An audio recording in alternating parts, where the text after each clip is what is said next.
बिल्लाहि मिनश्शैतानिर्रजीम बिस्मिल्लाहिर्रहमानिर्रहीम वमिन्हुम उम्मिय्यून ला यअलमूनल किताब इल्ला अमानिय व इन्हुम इल्ला यज़ुन्नून फ़वैलुल लिल्लज़ीना यक्तुबूनल किताब बिअयदीहिम सुम्मा यक़ूलून हाज़ा मिन इंदिल्लाहि लियश्तरू बिही समनन क़लीला फ़वैलुल लहुम मिम्मा कतबत ऐदीहिम ववैलुल लहुम मिम्मा यक्सिबून वक़ालू लन तमस्सनन नारु इल्ला अय्यामन मअदूदा क़ुल अत्तख़ज़्तुम इन्दल्लाहि अहदन फ़लन युख़्लिफ़ल्लाहु अहदा अम तक़ूलून अलल्लाहि मा ला तअलमून बला मन कसब सय्यअतन व अहातत बिही खतीअतुहु फउलाइका अस्हाबुन नार हुम फीहा खालिदून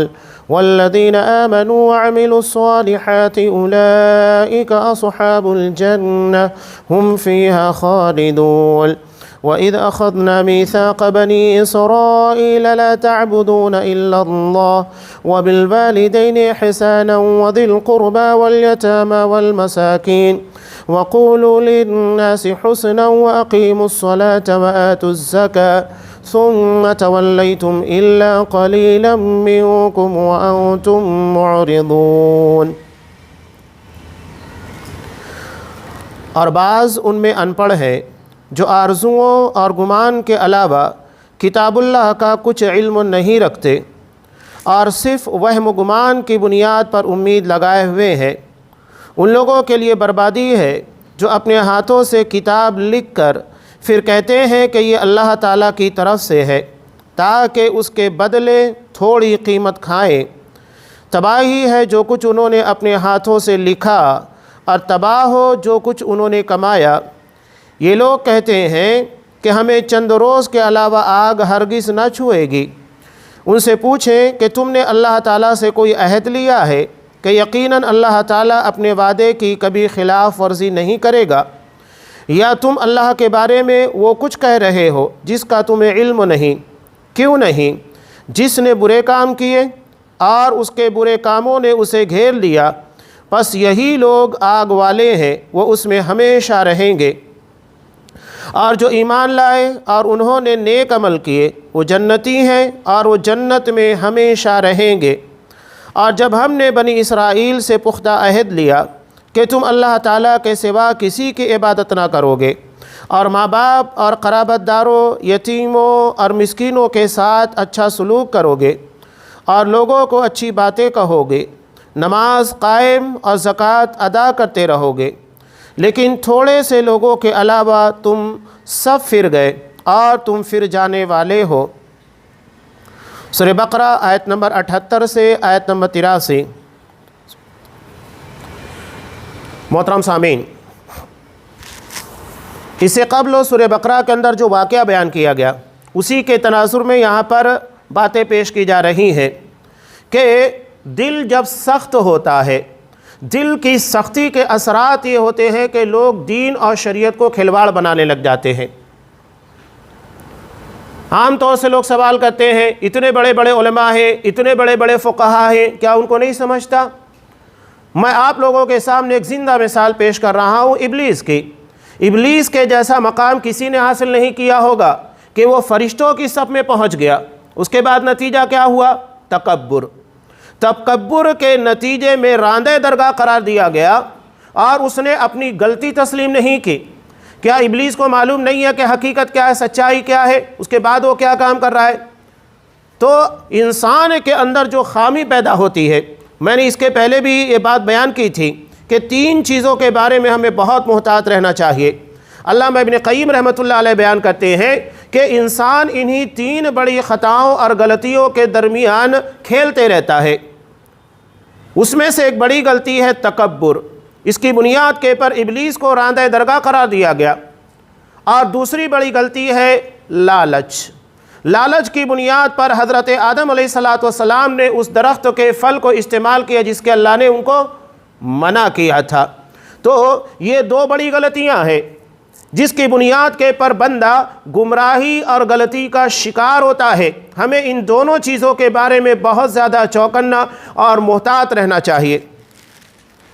अब यहाँ अल्लाह तबारक व तआला ने जो इरशाद फरमाया, वमिनहुम उम्मियून ला यअलमूनल किताब इल्ला अमानिया, के अहले किताब के उलमा में लोगों में कुछ ऐसे हैं जो किताब, अल किताब यहाँ मुराद तौरात है, इसलिए कि तौरात बनी इसराइल को दी गई थी, यहूद को अता की गई थी, तो उस किताब को अपनी ख्वाहिशात के मुताबिक समझते हैं, यानी जो उनका दिल समझता है। ये बात मैंने पीछे बयान की कि अपनी ख्वाहिशात के मुताबिक चलना, यानी जो हमारे दिल में आए, जो हमारे ख़याल में आए, उसी के मुताबिक शरीयत को चलाने की कोशिश करना, ये बहुत बड़ी खामी और गलती है।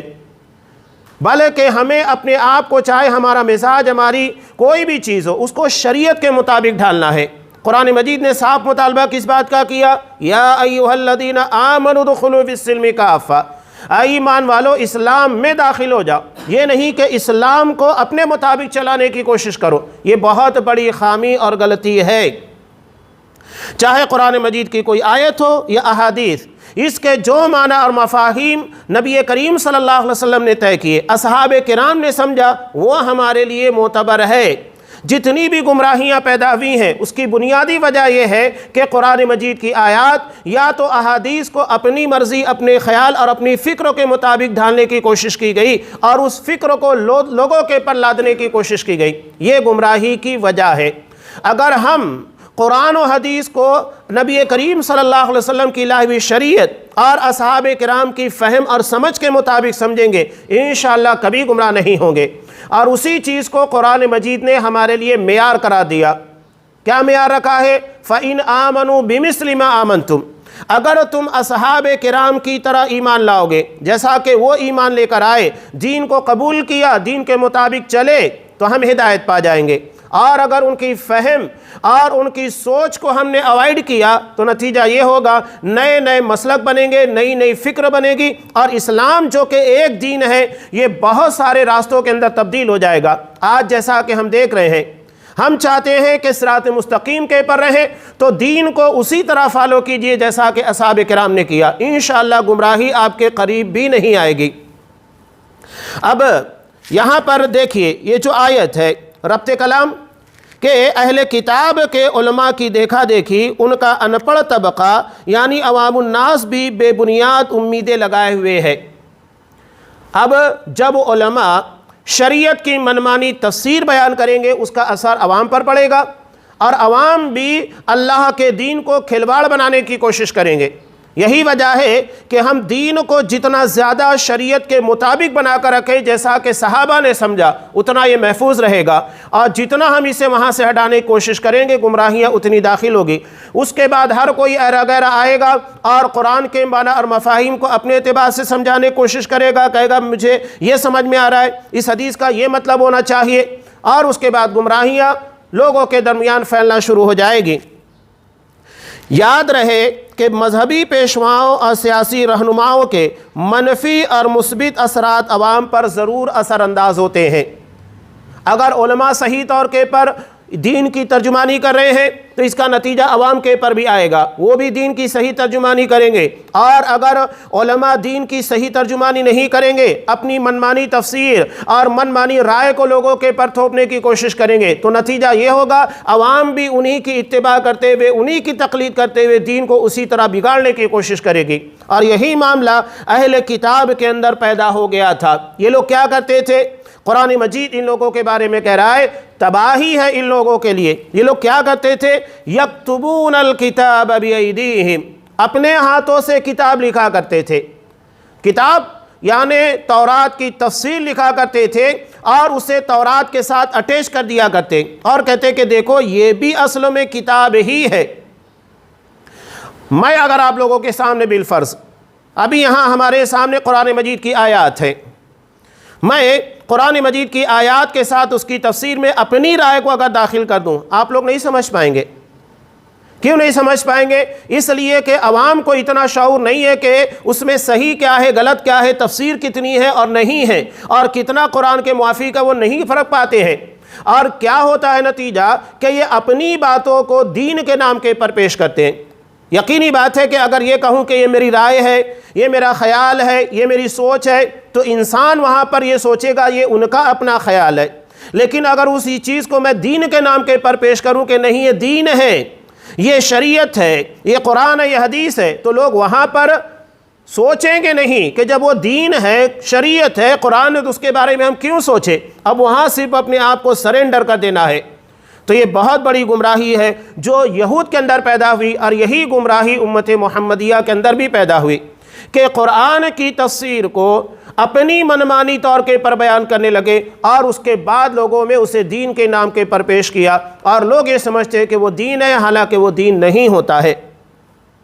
यही अहले किताब किया करते थे। अल्लाह ने कहा इन लोगों के लिए तबाही है, बर्बादी है, जिसे वो अपने हाथों से लिखते हैं, सुम्मा यक़ूलून हाज़ा मिन इंदिल्लाह, और उसके बाद कहते हैं कि ये अल्लाह की तरफ से है, हालांकि वो अल्लाह की तरफ से नहीं होता। ये उनकी अपनी लिखी हुई बात, उनके अपने ख्यालात हैं। आज भी आप देखिए मसलक के नाम के पर बहुत सारी चीज़ें हमारे दरमियान जो राइज हैं, हकीकत में वो कुरान और हदीस नहीं है, बल्कि वो मसलक है, किसी इमाम का कौल है या किसी फ़क़ीह की राय है। वो दीन और शरीयत नहीं है। दीन और शरीयत नाम है कुरान और हदीस का। अगर कुरान और हदीस है तो वहाँ पर आमन्ना व सद्दक़ना, हम उसके सामने अपने आप को सरेंडर करेंगे, सरे तस्लीम खम करेंगे। लेकिन अगर किसी की राय है तो हम उसके पाबंद नहीं हैं। हमने कुरान और हदीस के पर ईमान लाया है, ना कि किसी की राय के पर। अगर वो राय कुरान और हदीस के मुआफिक है, बहुत अच्छी बात है, उसे तस्लीम किया जाएगा कुरान और हदीस के मुआफिक होने की बुनियाद पर, और अगर वो कुरान और हदीस के मुआफिक नहीं है उसको रद्द किया जाएगा। और ये बात खुद आइम्मे दीन ने बयान की है, जो दीन को हमसे कहीं बेहतर समझते थे, कुरान और हदीस का हमसे कहीं ज़्यादा गहरा मुताला किया था। हज़रत इमाम शाफ़ी रहमतुल्लाह अलैह कहते हैं कि अगर मेरी बात कुरान और हदीस के मुआफिक है, यानी उसकी दलील मिल रही है, उसे कबूल कर लो। लेकिन अगर मेरी कोई बात कुरान और हदीस के ख़िलाफ़ है तो उसे दीवार के पर्दे मारो। हज़रत इमाम मालिक रहमतुल्लाह अलैह कहते हैं कि दुनिया में हर किसी की बात ली जा सकती है, रद्द भी की जा सकती है, सिवाय इस कब्र वाले के। मस्जिद नबी में दर्स दिया करते थे, नबी करीम सल्लल्लाहु अलैहि वसल्लम की कब्र करीब में वाक़ थी, तो कहा सिवाय इस कब्र वाले के इनकी हर बात ली जाएगी, कोई बात रद्द नहीं की जाएगी। तो इसलिए उन्होंने दीन को इतना बेहतरीन तरीके से समझा और वही हमारे सामने मनहज के तौर पर, पैटर्न के तौर के पर पेश किया। अगर हम उस पैटर्न को समझ लें तो यकीनी बात है कि गुमराही हमारे करीब नहीं आएगी। हज़रत इमाम अहमद बिन हम्बल रहमतुल्लाह अलैह कहते हैं कि तुम औज़ाई की तक़लीद ना करो, बहुत बड़े इमाम है, और ना ही तुम सुफियान सौरी रहमहुल्लाह की तक़लीद करो, ये भी बहुत बड़े इमाम है, मुहद्दिस है, बल्कि दीन उसी जगह से लो जहाँ से दीन इन्होंने लिया है, यानी कुरान और हदीस से। कुरान और हदीस के दलाइल की बुनियाद के पर दीन लिया जाएगा और उसी के मुताबिक चला जाएगा।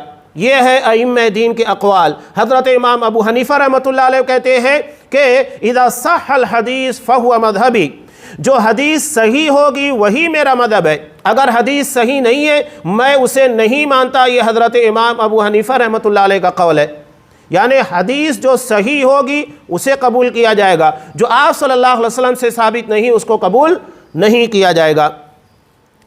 अब आगे यहाँ अल्लाह तबारक व तआला इरशाद फरमा रहा है कि ये इसके ज़रिए से कमाया करते थे।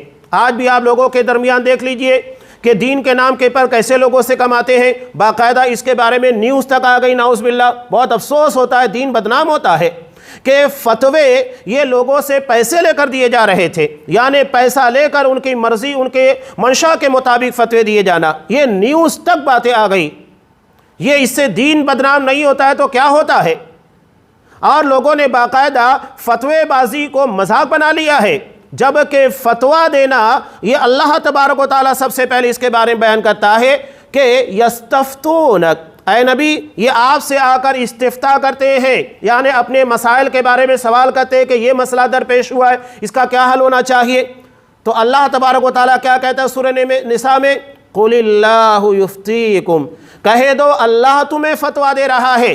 तो अल्लाह सबसे बड़ा मुफ्ती है जो लोगों के मसाइल के बारे में फतवा देता है। तो जो चीज़ अल्लाह तबारक व तआला कर रहा है वो कैसे बुरी हो सकती है। लेकिन हमने अपने किरदार और अमल के ज़रिए उसे दागदार किया और गैरों के दरमियान उसे बदनाम करने की कोशिश की। ये नतीजा कब हुआ? कुरान और हदीस से दूरी के नतीजे में। जैसा कि अहले किताब तौरात से दूर हुए, उसके नतीजे में उनका दीन बदनाम हुआ और सही शक्ल में महफूज नहीं रहा। यही मामला दीन इस्लाम के साथ हम भी कर रहे हैं। हम चाहते हैं कि हमारा दीन महफूज रहे, सिरात मुस्तकीम के पर कायम रहे, हमारे दीन के अंदर किसी किस्म की मिलावट ना हो, प्योर हो। हर कोई चाहता है। हम दुनियावी मामलात में चाहते हैं कि कहीं किसी तरह की मिक्सिंग नहीं होनी चाहिए। तो दीन यह हमें जन्नत तक ले जाने वाली चीज़ है, ये हमारी आखरत का सौदा है। यहाँ पर हम किसी भी किस्म की मिलावट बर्दाश्त नहीं कर सकते। और आप सल्लल्लाहु अलैहि वसल्लम ने इस बारे में बहुत सख्ती के साथ बयान कर दिया, साफ कहा, मन आमिल अमलन लैसा अलैहि अमरुना फहुव रद्द। अगर किसी ने कोई भी ऐसा काम किया जिस पर हमारा हुक्म नहीं है, वो मरदूद है, वो अल्लाह क्या कबूल नहीं होगा। ये दीन के बारे में सख्ती बरती गई है कि अल्लाह तबारक व तआला के अलावा किसी और के तरीके हुक्म के मुताबिक नहीं चला जा सकता। कलमा हमने अल्लाह का पढ़ा, रसूलुल्लाह का पढ़ा है, तो यही दोनों अथॉरिटीज़ हमारे पर काम करेगी। कोई तीसरी अथॉरिटी हमारे पर नहीं होगी। एक अल्लाह तबारक व तआला की और दूसरे रसूलुल्लाह सल्लल्लाहु अलैहि वसल्लम की। इसी को कलमे तौहीद से ताबीर किया जाता है।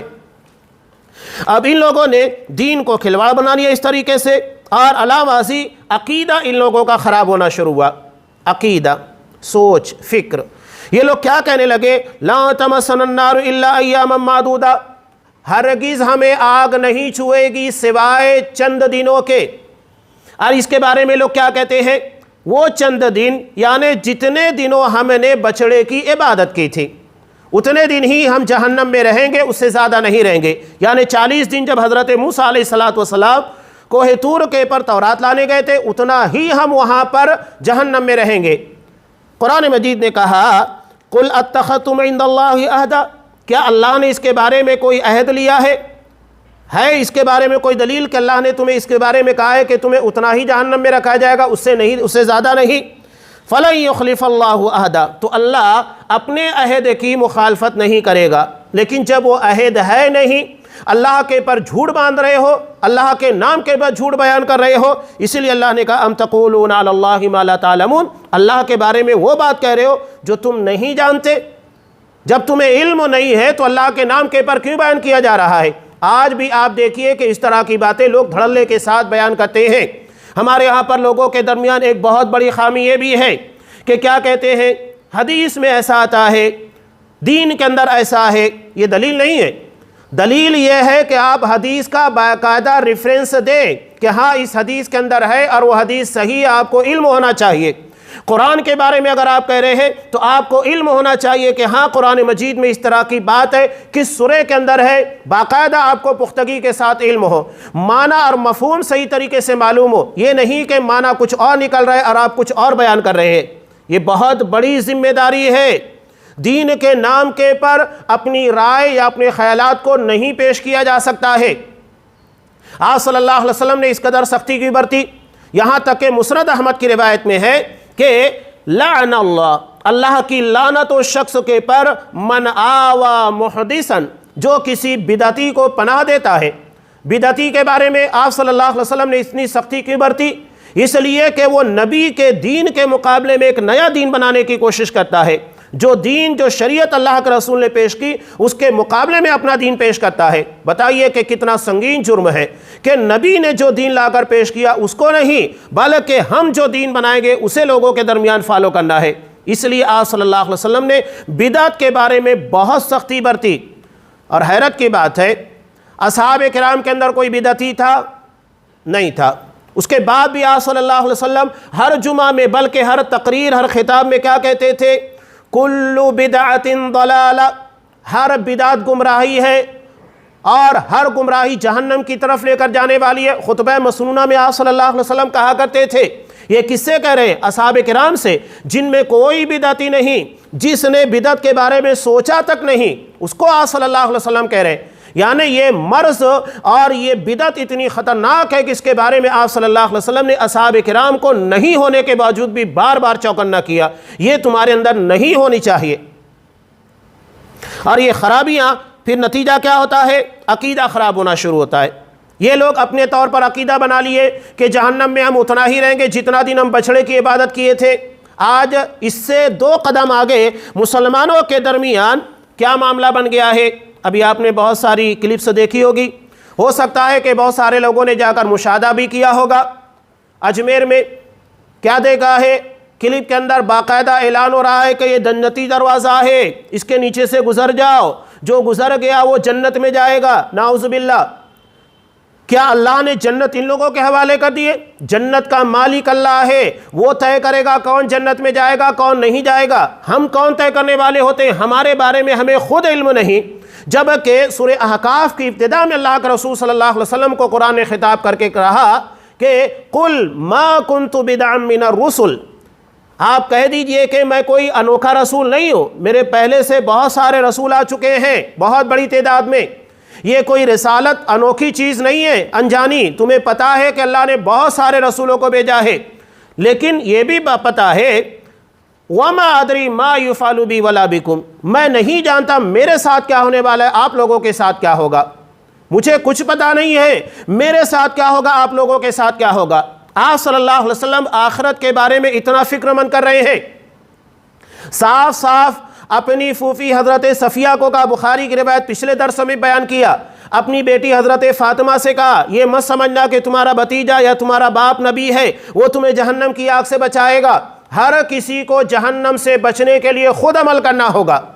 ये आप सल्लल्लाहु अलैहि वसल्लम ने वाज़ेह पैगाम दे दिया।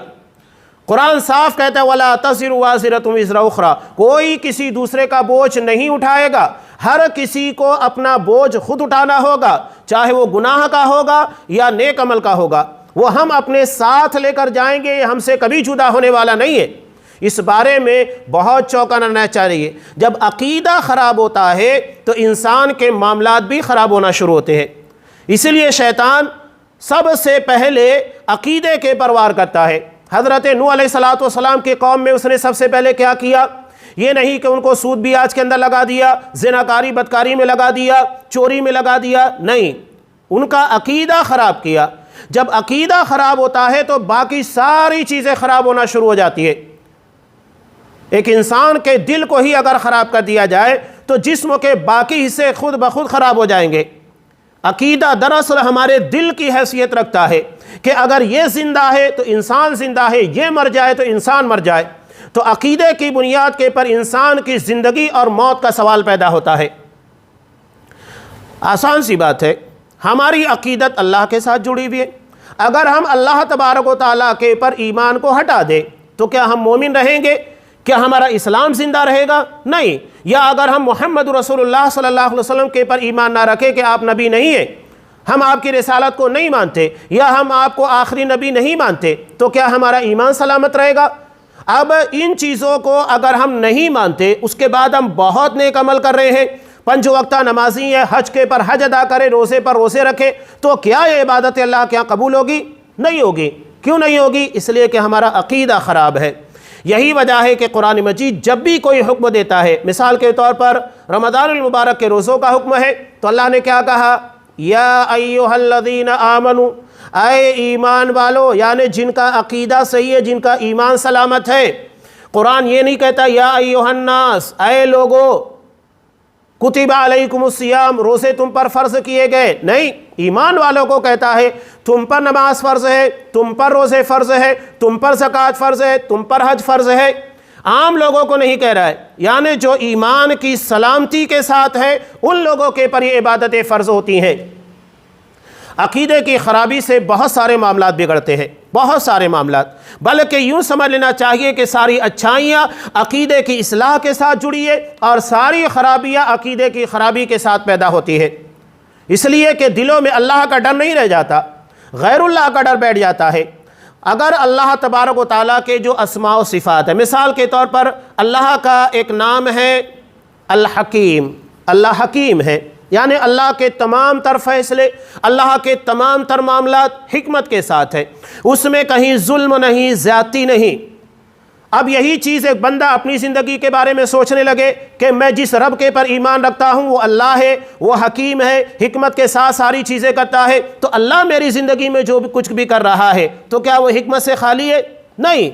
अगर वो हमारी ज़िंदगी में प्रॉब्लम्स लेकर आ रहा है, आजमाइशें लेकर आ रहा है, इम्तिहानात लेकर आ रहा है, तो ये भी उसकी हिकमत का तकादा है। नतीजा ये होगा कि बंदा मुतमईन होगा, अल्लाह मुझे छोड़ नहीं सकता।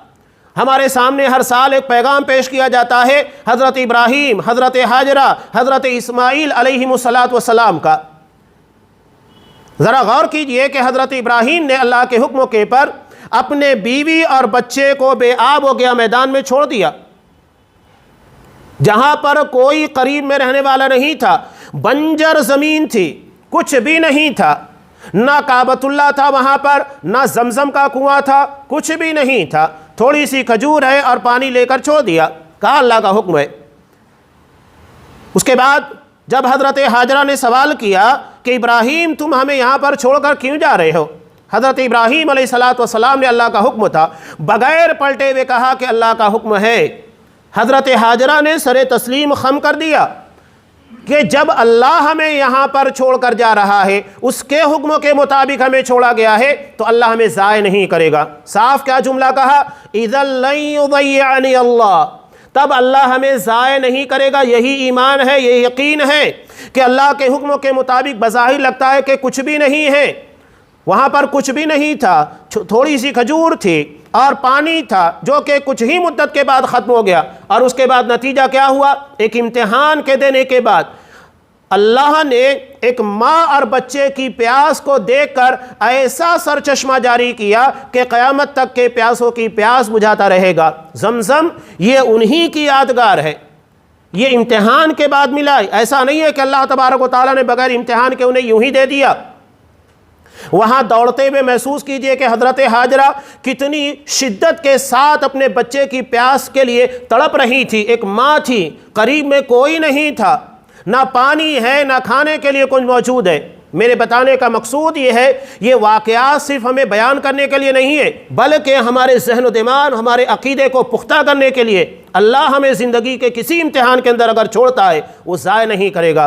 तो हकीम होने के पर हमारा ईमान होना इस बात का मुतक़ादी है कि अल्लाह के हर फैसले के पर मुतमईन रहा जाए। अगर ये चीज़ हमारी ज़िंदगी के अंदर दाखिल हो जाए तो कभी डिप्रेशन का शिकार नहीं होंगे।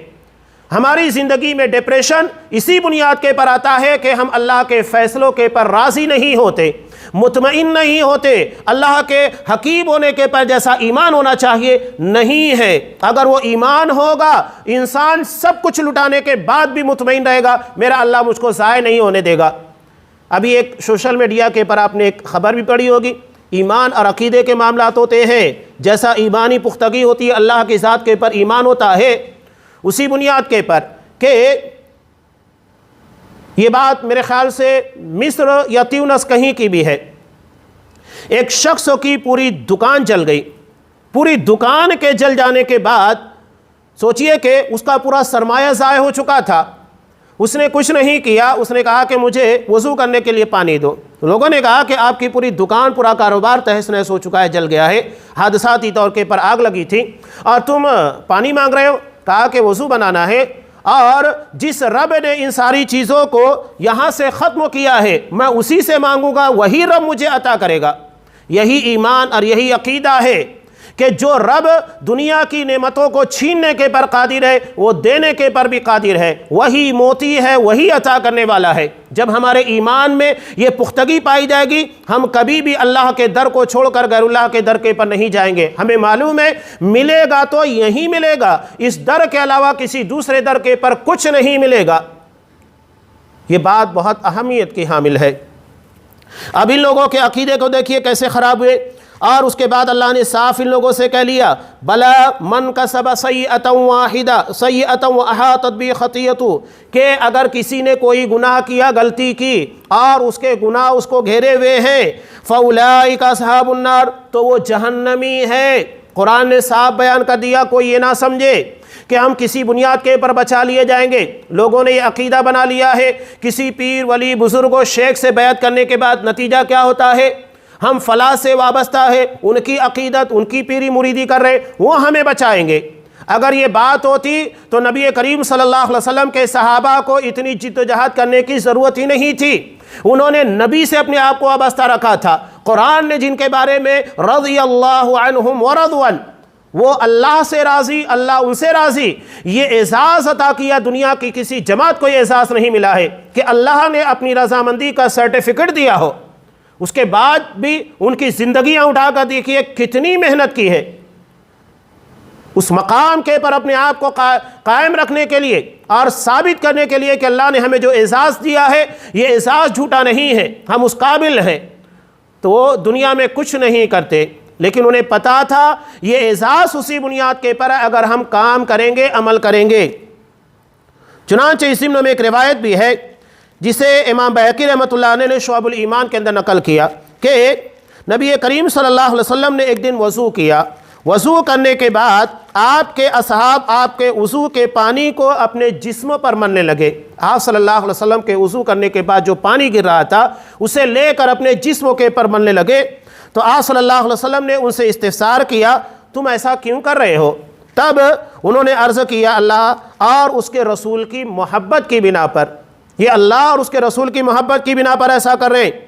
नबी करीम सल्लल्लाहु अलैहि वसल्लम ने इरशाद फरमाया, जिस शख्स को ये बात अच्छी लगती हो कि वो अल्लाह और उसके रसूल से मोहब्बत करे या अल्लाह और उसके रसूल उससे मोहब्बत करे, तो उसे चाहिए कि जब बात करे तो सच बोले और जब उसके पास अमानत रखी जाए तो अमानत का हक़ अदा करे और अपने हमसायों से अच्छा बर्ताव करे।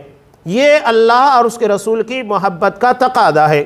यानी सिर्फ ज़ाहिरी तौर के पर नहीं। ये बात अच्छी है कि तुम नबी के पानी को लेकर आप वज़ू कर रहे हो, उसे लेकर बतौर बरकत के अपने पर मल रहे हो, अच्छी बात है। नबी करीम सल्लल्लाहु अलैहि वसल्लम के आसार से और आपके तबरुकात से इस्तिफ़ादा जायज़ है, लेकिन शर्त यह है कि वह आप सल्लल्लाहु अलैहि वसल्लम से साबित शुदा हो, और अगर वो साबित नहीं है तो उससे इस्तिफ़ादा करना जायज़ नहीं। सहाबा भी आपके जिस्म से लगे हुए पानी को बतौर तबर्रुक के अपने जिस्म के पर मल रहे थे। तब आप सल्लल्लाहु अलैहि वसल्लम ने इस अकीदत और मोहब्बत के मौके के पर वो पैगाम दिया कि बात करो तो सच बोलो। इसका मतलब ये नहीं है कि इतना काम कर लिए बाकी दुनिया में कुछ भी करते फिरो। जैसा कि आज हम लोग देखते हैं कि लोग कुछ ज़ाहिरी अमाल करने के बाद समझते हैं कि दुनिया में कुछ भी करें। उनकी तिजारत देखिए तो ईमानदाराना नहीं, बल्कि सूद, ब्याज, धोखाधड़ी सारी चीज़ चलती है। तो क्या इस बुनियाद के पर उनका अमल सही होगा? उनकी मोहब्बत सही होगी? आप सल्लल्लाहु अलैहि वसल्लम ने बुनियाद रखी, सच बोले, अमानत रखी जाए तो अमानत में ख़यानत ना करे और अपने हमसायों से अच्छा सलूक करे। यानी अल्लाह के साथ और उसके रसूल के साथ मोहब्बत के साथ बंदों के साथ उसके मामलात अच्छे होना चाहिए। ये नहीं कि अल्लाह और उसके रसूल की मोहब्बत का मतलब ये है कि आप बंदों के साथ नासेबा हरकत करो, धोखाधड़ी करो, तिजारत गलत तरीके से करो। तो ये आप सल्लल्लाहु अलैहि वसल्लम की मोहब्बत है जिसका तकाज़ा ये है कि हम दुनियावी मामलात के अंदर भी बेहतर बने। आगे अल्लाह तबारक व तआला ने इन लोगों ने के बारे में मज़ीद इरशाद फरमाया कि एक बात तो इन लोगों ने कही कि अल्लाह हमें जहन्नम में थोड़ी मुद्दत के लिए दाखिल करेगा, जबकि अल्लाह ने ऐसा कोई मुआहदा नहीं किया था। लेकिन अल्लाह ने जिस बात का मुआहदा किया था वो ये था कि वइज़ अख़ज़ना मीसाक़ बनी इसराईल ला तअबुदूना इल्लल्लाह, और जब हमने बनी इसराइल से इस बात का मुआहदा किया कि तुम अल्लाह के सिवा किसी की इबादत नहीं करोगे, ये मुआहदा था। लेकिन उसके पर वो कायम नहीं रहे। अल्लाह ने उन लोगों को हुक्म दिया वालिदैन के साथ एहसान करने का, जो क़राबतदार हैं, करीबी रिश्तेदार हैं, और उन लोगों के साथ एहसान करने का, यतीमों के साथ एहसान करने का, मिस्कीनों के साथ, और लोगों से अच्छी बात कहने का, नमाज कायम करने, ज़कात अदा करने का। कुरान कहता है सुम्मा तवल्लैतुम, उसके बाद तुम फिर गए। यानी जो मुआहदा अल्लाह ने किया था उसके बारे में तुम्हें फ़िक्र नहीं, और एक मुआहदा तुमने अपनी तरफ से अल्लाह के नाम पर बयान कर दिया कि अल्लाह हमें जहन्नम में नहीं डालेगा सिवाय चंद दिनों के लिए, वो याद है। और यही मामला आज अब देखिए कि बंदा अल्लाह के हुकूक सही तरीके से अदा नहीं करता, लेकिन गैरुल्लाह के बारे में जो अपने तौर तरीके बना कर रखा है वो बराबर करता है। और अगर मैं ज़्यादा नीचे उतर कर बात करूँ तो बहुत कुछ आएगा। शादी ब्याह के मौके पर शरीयत हुक्म देती है कि सादगी के साथ निकाह करो, तो हम लोग क्या करते हैं, खूब खर्चे करेंगे, आदमी कई कई जानवर ज़बह करेगा। वही ईद उल अज़हा का मौका आता है तो हम जानवर की कुर्बानी नहीं देते। आप सल्लल्लाहु अलैहि वसल्लम जबकि आपके पास सरमाया जमा नहीं रहता था, लेकिन उसके बावजूद कोई साल आपका ऐसा नहीं गया, मदीना में 10 साल आप थे, कोई साल आपने कुर्बानी नहीं छोड़ी, मिस नहीं की, हर साल आपने कुर्बानी की। यहाँ तक कि हज्जतुल वदा के मौके पर आपने 100 ऊँटों की कुर्बानी दी। इससे मालूम होता है कुर्बानी की अहमियत क्या है। आज हमारे यहाँ स्मार्टफोन है, अपने इंटरटेनमेंट के लिए बहुत सारी चीज़ें, उसके पर हम साल में 10,000 20,000 उससे कहीं ज़्यादा खर्च करने के लिए तैयार, लेकिन अल्लाह की इबादत के लिए खर्च करने के लिए हम तैयार नहीं होते। ये दरअसल हमारे जज्बात मरते जा रहे हैं। हम अपने बताए हुए नूर और ज़ाब्ते उसूल इन सारी चीज़ों के पर सख्ती से अमल करेंगे, अल्लाह के कानून के पर सख्ती के साथ अमल नहीं करेंगे तो वही मामला है ना। कुरान वही चीज़ बयान कर रहा है, इन लोगों ने जो बना लिया था, गढ़ लिया था, उसे सख्ती के साथ मान रहे थे, और जो अल्लाह का हुक्म दिया हुआ था उसके पर सख्ती से अमल नहीं। आज आप देखिए, नमाज की पाबंदी, ज़कात की अदायगी, ये दो अहम बुनियाद है इस्लाम की। बंदा नमाज के ज़रिए अल्लाह से करीब होता है। हर मौके पर आप सल्लल्लाहु अलैहि वसल्लम नमाज को अहमियत देते थे। जहां अगर कोई मुश्किल परेशानी आती, नमाज अल्लाह के सामने जाकर रोते गिड़गिड़ाते, इसलिए कि अल्लाह ही पूरी कायनात के निज़ाम को चलाने वाला है। उसके सामने जाकर शिकवा करते कि अल्लाह तू इन मामलात को बेहतर बना। और ज़कात ये बंदों को बंदों से जोड़ने वाला अमल है। ये हमारी मईशत है, तिजारत है कि अगर हम इसे सही तरीके से, नमाज को अगर सही तरीके से नाफिज करेंगे, अल्लाह के साथ हमारे ताल्लुकात मजबूत होंगे। ज़कात अगर सही तरीके से नाफिज करेंगे, बंदों के साथ मामलात बेहतर होंगे। मैं एक हकीकी वाक़या बताकर अपनी बात को मुकम्मल कर देता हूँ। मालेगांव का एक हकीकी वाक़या, दो भाई थे। तरक्के के बाद ऐसा हुआ कि एक भाई खूब तरक्की कर गया, अल्लाह ने उसके कारोबार में खूब तरक्की दी, और दूसरा भाई अपने कारोबार को नहीं संभाल पाया, यहाँ तक कि वो मजबूर हो गया कि लोगों की ज़कात तक लेने लगे। अब भाइयों के दरमियान ताल्लुकात उतने मजबूत नहीं थे। नतीजा क्या हुआ, एक भाई हज के पर हज अदा कर रहा है, उम्रे पर उम्रा कर रहा है, उसे अपने भाई की फ़िक्र नहीं है। तब किसी आलिम ने उसे बड़े प्यारे अंदाज में समझाया कि एक मरतबा हज अदा करने के बाद आपके पर से हज फ़र्ज़ था वो अदा हो गया। अब अगर तुम करते हो तो नफल है, और नफलों के मामले में देखा जाएगा कि कौन सी चीज़ें ज़्यादा तरजीह रखती हैं। जहाँ पर ज़्यादा ज़रूरत होगी वहाँ पर उन चीज़ों को अदा किया जाएगा, वहाँ उसको तरजीह दी जाएगी। अब तुम ये देखो कि तुम्हारा अपना सगा भाई है, वो ज़रूरतमंद है, एक काम करो, अगर इस साल तुम हज करना चाहते हो, उम्रा करना चाहते हो, उसे ना करते हुए अपने वो सारी रकम को सदक़े के तौर पर अपने भाई को दे दो। अच्छे अंदाज से समझाने का नतीजा ये हुआ कि उन्होंने मान लिया और अपना वो पूरा खर्च जो वो हज या उम्रा के लिए लगाने वाले थे अपने भाई को दे दिया। इसका फ़ायदा क्या हुआ, भाई की जो ज़रूरत थी वो सारी ज़रूरत पूरी हो गई, बड़ी रकम मिल गई, और भाइयों के दरमियान जो रंजिश थी वो भी ख़त्म हो गई। एक चीज़ के पर अमल करने का नतीजा क्या हुआ, रंजिशें ख़त्म हो गई, भाई अपनी जगह के पर जो मजबूरी की ज़िंदगी गुजार रहा था उससे बाहर निकल गया। ये सारी चीज़ें दुनियावी एतबार से अगर शरीयत के पर सही तौर के पर तरजीहात को देखते हुए अमल किया जाए उसका फ़ायदा होता है। ज़िम्नन एक वाक़या और मैं बयान करूँ, कुरान जो हम यहाँ पर सुन रहे हैं, कुवैत का एक हकीकी वाक़या मैं आपके सामने बयान कर रहा हूँ। वहाँ के मचल्ले के अंदर ये छपा हुआ था, और ये जो आपके सामने तहरीरी शक्ल में दिया जा रहा है ये इसी बुनियाद पर है कि हम दर्स कुरान जो सुन रहे हैं उसके मुताबिक अमल करने की कोशिश करें, इसलिए कि जब तक ये अमली ज़िंदगी में दाखिल नहीं होगा इसका सही तौर के पर हम फ़ायदा नहीं उठा पाएंगे। कुरान का सही मज़ा और उसका सही असर हमारी ज़िंदगी के अंदर नहीं आएगा। वहाँ बाकायदगी के तौर पर, दर्स कुरान के तौर पर यह कोशिश की जाती थी कि हम चाहे एक ही आयत लेंगे लेकिन उस पर अमल करेंगे, और जब तक अमल नहीं होगा अगला दर्स हम नहीं लेंगे। चुनांच एक आयत ली गई सूरे हामीम सज्जा की, कुरान मजीद ने बयान किया कि तुम अपने दुश्मन के साथ, जो तुम्हारे साथ बुराई कर रहा है, उसके साथ अच्छाई करो। कुरान कहता है वला तस्तविल हसनत वला सय्यअ, नेकी और बुराई कभी बराबर नहीं हो सकती। इदफ़ा बिल्लती ही अहसन, और जो बुराई तुम्हारे साथ हो रही है उसका अच्छे अंदाज से दिफा करो, डिफेंस करो। फ़ैदल्लज़ी बैनका व बैनहु अदावा, और जब ये काम करोगे तो तुम्हारे और तुम्हारे उस शख्स के दरमियान जिसमें दुश्मनी है, नतीजा क्या होगा, कअन्नहु वलियुन हमीम, वो तुम्हारा इंतहाई करीबी जिगरी दोस्त बन जाएगा, तुम्हारा दिफा करने वाला बन जाएगा। दुश्मन को अगर दोस्त बनाना है तो अहसन तौर के पर दिफा करना है। ये दर्स हुआ, दर्सों के अंदर ख़वातीन भी शामिल थी। वहाँ एक ख़ातून ऐसी थी जिसकी अपनी ननद के साथ बिल्कुल नहीं जमती थी, बिल्कुल नहीं जमा करती थी, बड़े इख्तिलाफ़ात, और उमूमी तौर पर हम लोग देखते भी हैं ख़ानदानी मसाइल के अंदर। अब उसने जाकर क्या किया, अपने शौहर को कहा कि आज हम इत्तेफाक ऐसा था कि उसकी ननद बीमार थी। कहा कि नहीं, हम उसकी इयादत के लिए जाएंगे। शौहर भी हैरान कि अचानक एक काया कैसे पलटी हो गई। गए, जाने के बाद उसके लिए कुछ तहफ़ लिए, उसकी अच्छी खिदमत की जब तक वो बीमार थी, तीमारदारी करती रही।